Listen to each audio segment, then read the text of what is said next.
Alright, today I'm going to give you guys a detailed look at this SH Figuart character, and the character I'm showing you guys is Captain Phasma. And here she is in the box, and there's the side of the box, and here's the back of the box, and so let's get her out of packaging. Alright, I want to start off with doing a comparison real quick, and here you can see that's the SH Figuart Stormtrooper, SH Figuarts Phasma, Black Series Phasma, and Black Series Stormtrooper. As you can see, Phasma, SH Figuart Phasma is a lot shorter than the Hasbro version. Now, compared to the regular Stormtrooper, she is a little bit taller. And with the Hasbro, you can see the Phasma is a lot taller than the regular Stormtrooper.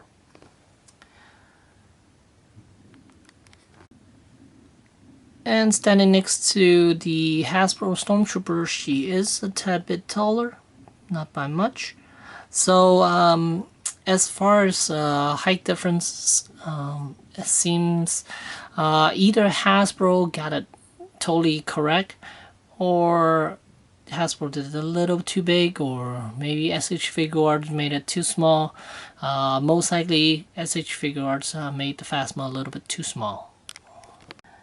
And one thing to watch out for when you first receive this Captain Phasma figure, between the figure and the cape, there's a thin film of plastic that divides the figure and the cape, and it's a somewhat of a sticky piece of plastic. And careful how you remove this, because as you can see, mine, I yanked it without being careful, and I took a chunk of the paint off of Phasma's backside. Alright, and here are the accessories that Phasma comes with. She comes with a blaster, a shoulder pad, and 4 extra hands. And the reason they didn't put the shoulder pad on is because with the cape on, you don't want it to rub against the shoulder pad. That's why they took it off. And here's a good look at the figure itself. First thing you'll notice is there are some spots here and there on the figure, on the armor itself. Here you can see around the nose area there's a dot right there, and then up over on the forehead section, the side there's a dot, and then on the side here there's some spots there. So it's definitely not perfect, and well, this is not really chrome, but it is plated.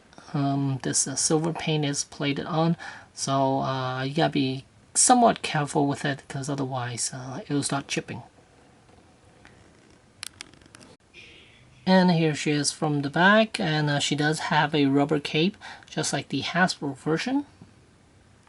And here she is without the cape, and back here, as I mentioned earlier, you can see I yanked that piece of plastic film off, and a chunk of the paint came off. There's the rest of her. And here you can see the shoulder pad is on a ball joint, so and then also a hinge. So you could put that back on her if you so choose to.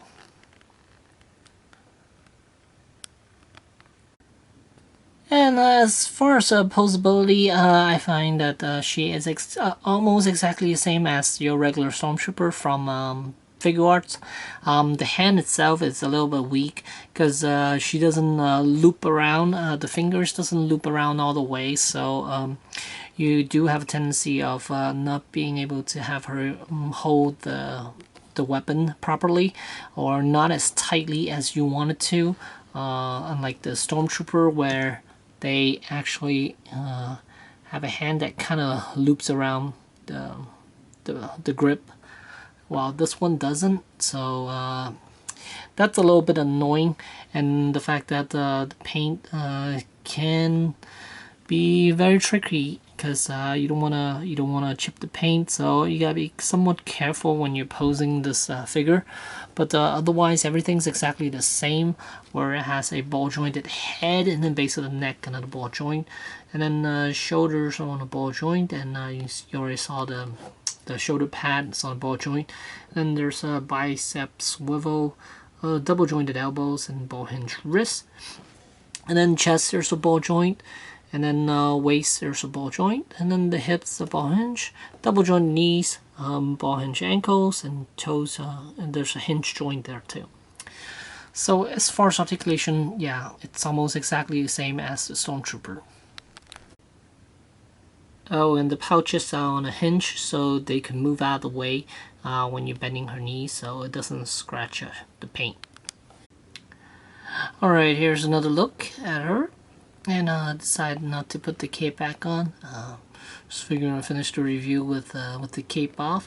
And one thing I find kind of annoying is again the fact that she doesn't grip the rifle properly with the trigger hand. It's quite annoying actually, because the stock, it's kind of long, so it doesn't sit underneath her arm, or doesn't sit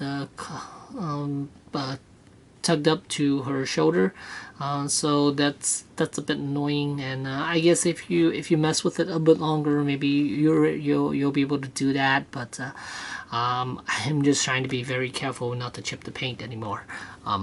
So yeah, there's Phasma, and is she worth getting?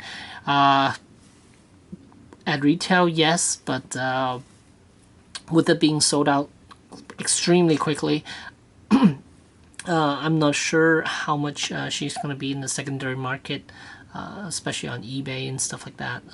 But I think if you're willing to pay for a Stormtrooper at that price, then if you're paying the same price for a Phasma, then it's definitely worth it.